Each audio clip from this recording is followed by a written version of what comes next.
What's up, fellow YouTube community? My name is Mitchell, and you're watching TIG Racing. You might ask yourself, what is TIG Racing? Well, it's a group of like-minded individuals that share a passion for sim racing and what makes the sport so interesting. On this channel, we will discuss the different products, games, and events that you yourself can take part in that makes sim racing so exhilarating. If you're interested in circuit racing or drifting in Assetto Corsa, we discuss all of those topics. Hit the subscribe button, join the Discord, links in the bio, and we'll freaking see you there. Hey everybody, my name is Daniel. I'm your guys' co-host and co-founder of Teen Tig's YouTube channel. Mitchell and I have been working an extremely long time on bringing this project to fruition, and I'm very excited to help present this with them. If you enjoy what you see here, please consider subscribing and joining us for the long drive. We'll be doing content unlike anybody else. Thank you so much for joining us. We hope to see you there for it. Have a good one. Today, we're going to discuss our first topic, which is MX5 Cup in iRacing worth the time and iRating points versus driving in Assetto Corsa on the ACS server at Laguna Seca for no points and all the fun? Let's find out.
Now what we're going to do is we're going to hop into iRacing and see how their MX5 differs. Stay tuned.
All right, so the car physics are different. We all know that. The games are totally different. We already knew that going into this video. But to answer the question that we first discussed at the beginning of the video, is Assetto Corsa worth driving in if you're trying to practice for iRacing? Well, I think we have an answer for you now. After driving in both sessions for a long time, I think we believe that Assetto Corsa is just not up to par with iRacing on the same physics. It is a good physics system, don't get me wrong. Don't quote me on saying that Assetto Corsa does not have good physics, because it has the best drift physics. Quote me on that one. But iRacing is completely different than Assetto Corsa. So if you're trying to train for iRacing in Assetto Corsa, you might put yourself at a disadvantage. But Dan's gonna have his 2 cents on this, so let's cut to him. So when it comes to the two, this is a pretty loaded topic here because there are a lot of differences between the two. But at its core, at its fundamentals, they're both very similar. In Assetto Corsa's, the MX5 Cup car has 160 horsepower, whereas in iRacing it has 181 horsepower.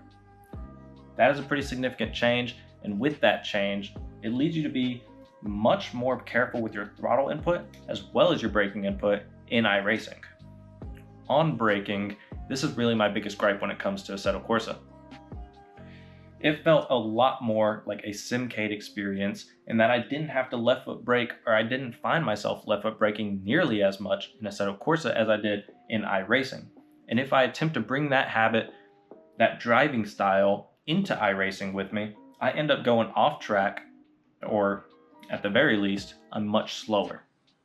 So when it comes down to the question of can you get adequate seat time in Assetto Corsa in preparation for an iRacing MX5 Cup race, I believe you can, but you will be set back quite a bit by a couple bad driving habits. So I gotta give it to iRacing here. Thank you. Thank you, Dan. This is going to conclude our MX5 Cup video and our personal review on the two games. At the end of the day, iRacing is still more of a simulation and demands more time to get good at, but it builds good driving habits. At the same time, Assetto Corsa is a great time to have with your friends, but you might build bad driving habits because the two games are not the same. So if you plan to practice in Assetto Corsa for an iRacing MX5 Cup race, you might put yourself at a disadvantage by building bad driving habits. That's all I gotta say. Thanks for watching, and we'd like to hear what you have to say in the comments. Thank you.